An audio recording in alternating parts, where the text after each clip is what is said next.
All right, she's back together. She's damn near 100%, except for a couple maybe like cosmetic little things.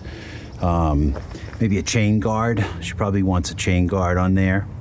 I went through the wiring today, fixed all the wiring gremlins that she had. She's got a couple of bulbs, the low beams out on the headlight, and the speedo light bulb is out, so I ordered a new bulb and socket for that. The Amazon turn signals I ordered that look just like the stock ones sucked. They broke right in half the first time I bumped them, really gently bumped them, and they busted in half. But she's a runner now. I'm still debating taking off the oil pump and pre-mixing. Everybody says to do that. There's a couple of little scuffs here and there. Those are paint, and I got to get this 3M tape off from where the reflectors were. But all the lighting works now. Starts right up.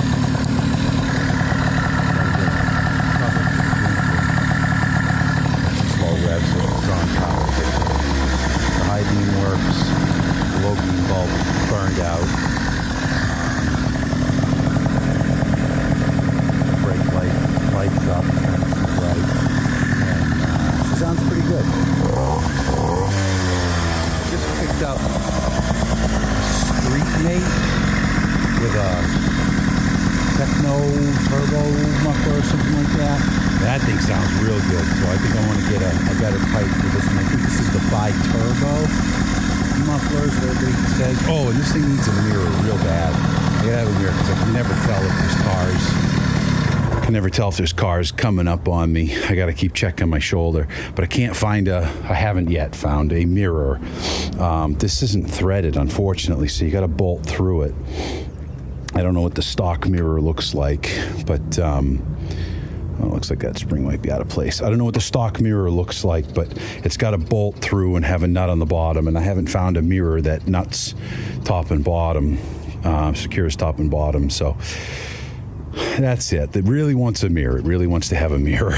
And I think that's about it. I got a fuel line coming. I got just a worn out fuel line on there, so I had to put a couple of clamps on it to keep it from leaking. I thought the petcock was leaking, but it was leaking from the fuel line right at the petcock. So the petcock's actually in good shape. It doesn't leak, but it was dripping right from the hose where it connects. I've got the carburetor relocated. I used a later A35 intake manifold that brings the carburetor over to the side, so you can pop the carb off and on and rejet it whenever you want. I got some decent pedals on there. All the wiring is very tidy. I tidied up all the wiring. I put some black plastic wrap around those ones there. Redid a bunch of, I redid one bad solder joint that I found. Redid a bunch of crimps that I found that were not great.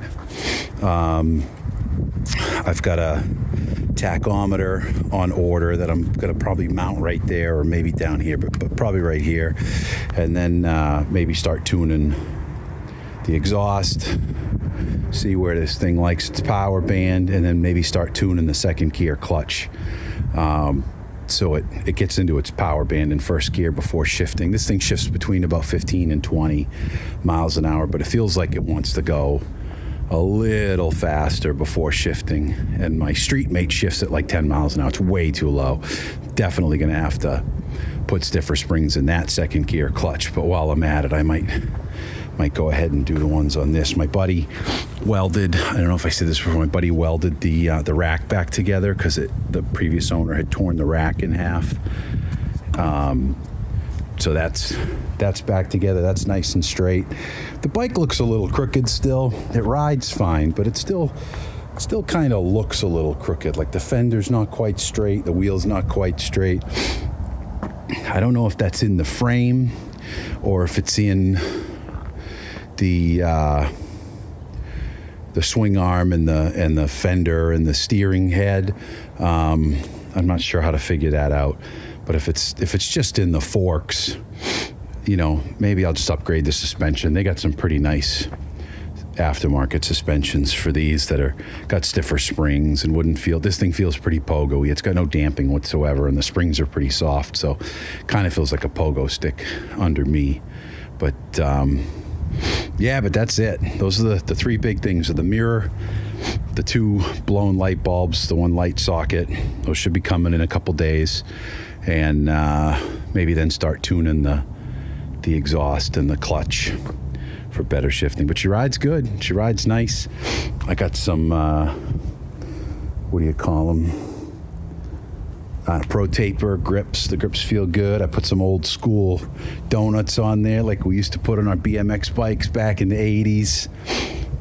And new school, I got a RAM mount here for my phone.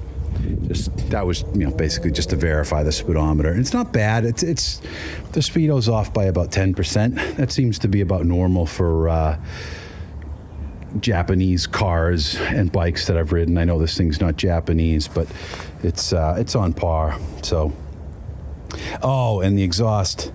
The other thing I despise about this exhaust is it's way too low. It's so low, it drags on the ground all the time when I take right-hand turns. I corner harder than that exhaust was designed for. So we'll see. Oh, and I got my Tomos stickers up on the steering head.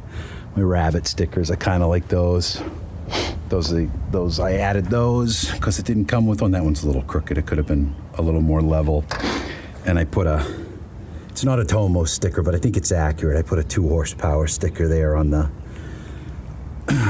near the output shaft on the chain. So I'm pretty happy with her. My neighbor across the street, he rode it. He's happy with her. He liked it too. It's faster than his step-through moped, he says. I thought so too, but his is newer. It's a 4-stroke, so you can't really blame it for that. But